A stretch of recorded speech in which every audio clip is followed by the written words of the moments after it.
I'm Richard Penn, CEO of Black Tusk Resources. I'm here with Perry Grunenberg, exploration geologist and director of Black Tusk.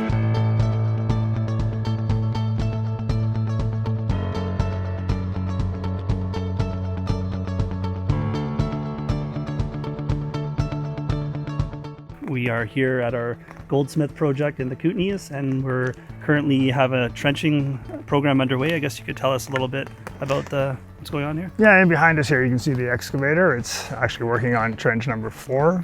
We're at the old Bullock mine area.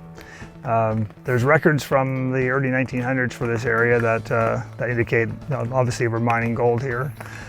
We also have a sample that was taken just below us here, near one of the old drifts that returned over 9,000 grams per ton of gold. A very significant sample. So we're obviously thinking this is a good place to do some further work. Yep, and we've done some trenching at the Black Vein trench, as well as the ASP trench and the Hamburger trench. Well, we call it the Black Vein because it's full of sulfide, which is oxidizes to a black color, and that's kind of a new discovery. It really hasn't been dug up before. Then we have the arsenopyrite vein, which we're calling the ASP, and then we have the Hamburger vein. The arsenopyrite vein obviously is an area rich with arsenopyrite, which is usually a good indicator for gold.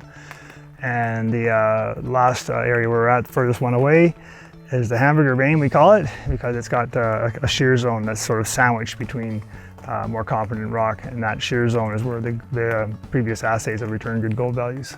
What's your thoughts overall on how the exploration has been going so far? It's been going really well. Our intention was to gather larger volumes of sample to try and alleviate some of the nugget effect, and that's kind of another story to get into, but we do have our larger sample materials, which we can now submit to the lab over time and sort of analyze what we have and decide where to go from there as time goes on. What do you think about potential drill targets from some of the trenching that we've done so far? In general, the property is definitely a drill-ready type property, but the more work we do in advance of the drilling, the more we can define our targets. So definitely this trenching and the results of this trenching will help us decide, which are the best drill targets to go ahead with, and what way to orient the drill, and how much drilling we may want to do in any particular spot.